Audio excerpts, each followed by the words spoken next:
Hey everybody. So I wanted to do a video kind of dissecting Obama's response to the riots that have been going on across the country in response to the murder of George Floyd. So I'm just gonna, this is an essay that he posted to Medium. I will link it in the description. And it's titled How to Make This Moment the Turning Point for Real Change. And I'm just going to kind of go off the assumption that Obama really did write this. And not like, some assistant or something. All right. So, as millions of people across the country take to the streets and raise their voices in response to the killing of George Floyd and the ongoing problem of unequal justice, many people have reached out asking how we can sustain momentum to bring about real change. And so let's just remember that this is a lot of people have been calling for Obama to kind of make a statement about what's been going on. I'm surprised that he chose to do it in the form of an essay opposed to like a video Zoom kind of thing with like one of the major news networks. But this is what he decided to do. Ultimately, it's going to be up to a new generation of activists to shape strategies that best fit the times. But I believe there are some basic lessons to draw from the past efforts that are worth remembering. So let's see if he gets into any specifics. First, the wave of protests across the country represent a genuine and legitimate frustration over decades-long failure to reform police practices and the broader criminal justice system in the United States. The overwhelming majority of participants have been peaceful, courageous, responsible, and inspiring. They deserve our respect and support, not condemnation, something that the police in cities like Camden, Flint have commendably understood. So this is in response to, I believe, I heard about Flint. I didn't know about Camden, but the officers in Flint, I believe they just like kind of like they like went to where the protesters were and they just kind of like put down their shields and like riot gear and they just kind of like stood with the protesters, and kind of an act of solidarity, which is cool. On the other hand, the small minority of folks who have resorted to violence in various forms, whether out of genuine anger or mere opportunism, are putting innocent people at risk. The compounding the destruction of neighborhoods that are often already short on services and investment and detracting from the larger cause.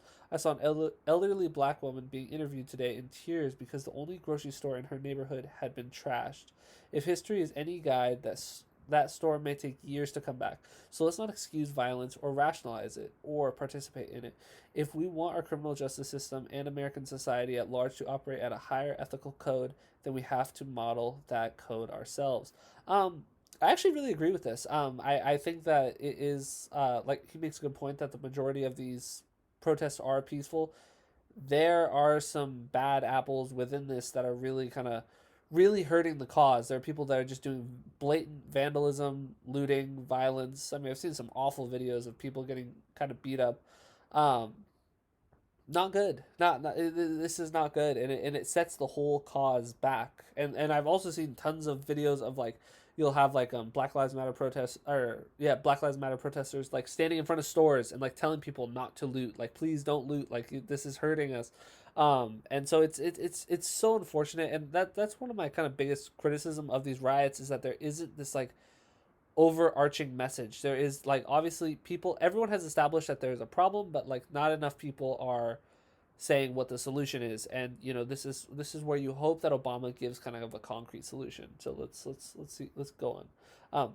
Second, I've heard some suggest that the recurrent problem of racial bias in our criminal justice system proves that only protests and direct action can bring about change, and that voting and participation in electoral politics is a waste of time. I'd also like to point out that Obama is one of the reasons why people say this. A lot of people feel like the change that we needed did not happen under Obama. It's not happening under Donald Trump. People are like, oh, well, it's not going to happen under a Democrat. It's not going to happen under a Republican. Maybe voting isn't the answer. But he's obviously not going to say that.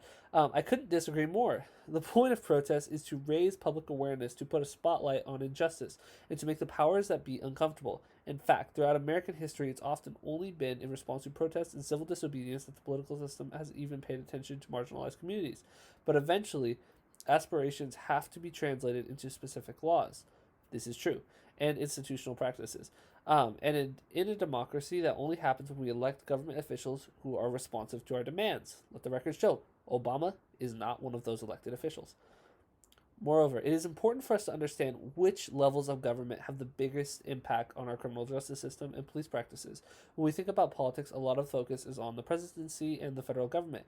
And yes, we should be fighting to make sure that we have a president, a Congress, and a U.S. Justice Department, and a federal judiciary that actually recognize the ongoing corrosive role that racism plays in our society and want to do something about it.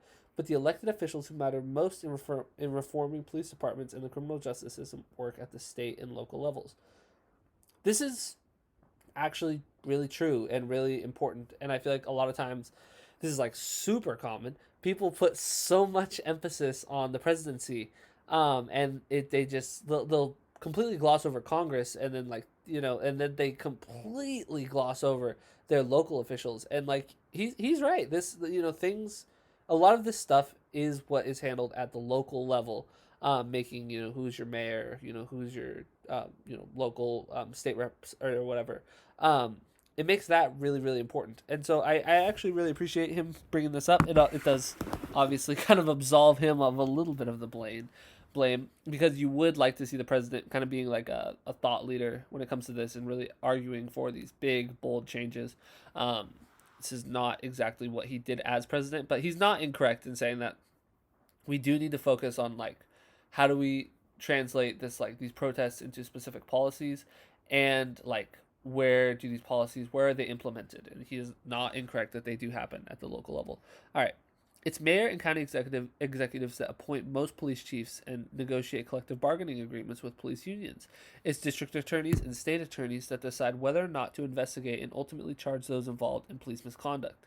Those are all elected positions. In some places, police review boards with the power to monitor police conduct are elected as well. Unfortunately, voter turnout in these local races is usually pitifully low, especially among young people, which makes no sense given the direct impact these offices have on social justice issues. Not to mention the fact that who wins and loses those seats is often determined by just a few thousand or even a few hundred votes. Very true.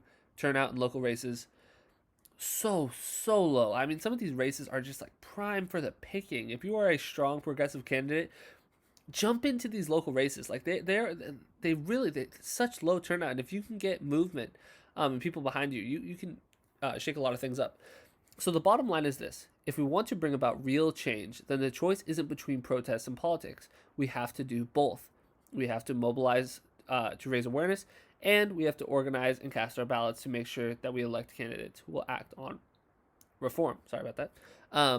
Finally, the more specific we can make demands for criminal justice and policy reform, and police reform, the harder it will be for elected officials to just offer lip service to the cause and then fall back into business as usual once protests have gone away. I mean, if that sentence doesn't highlight how Obama is a master at politics, I don't know what does.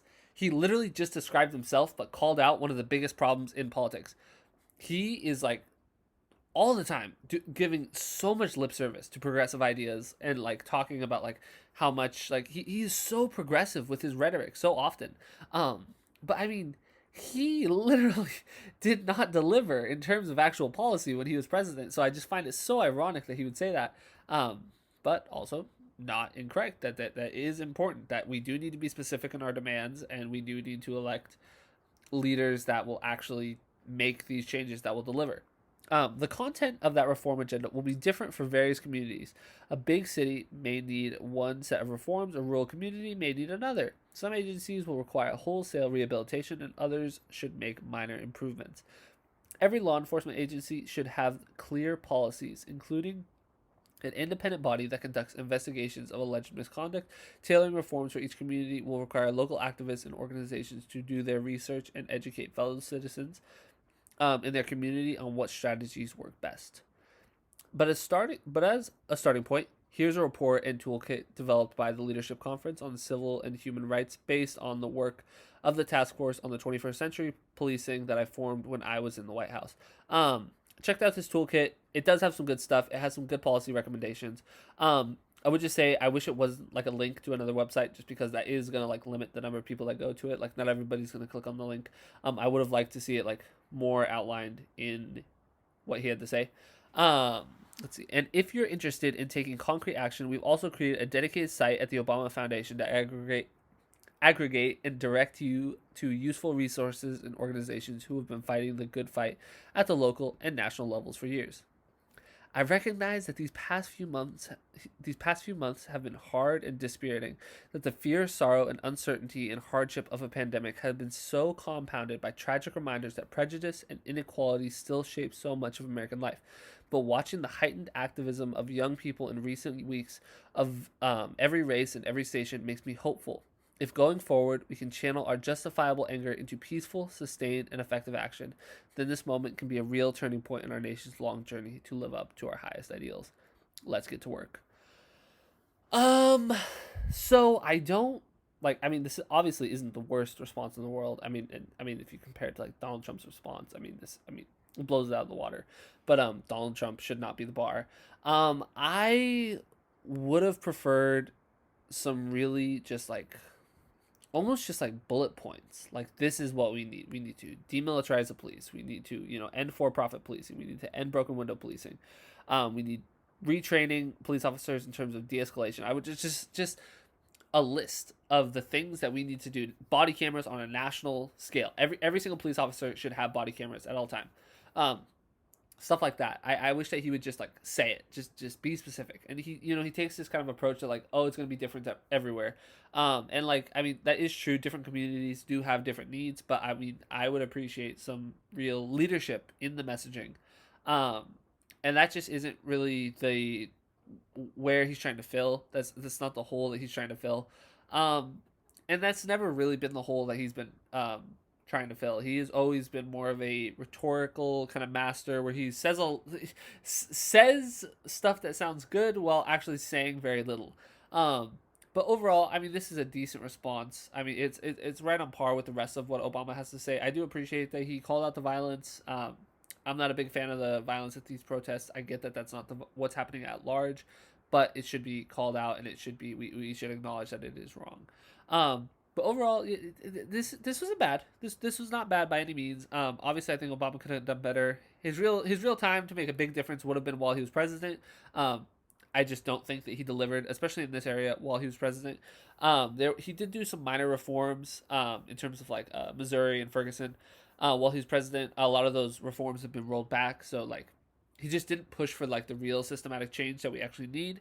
Um, and that's kind of been a big problem. He's more of an incrementalist and less of a leader, and like not changing what needs to be actually changed.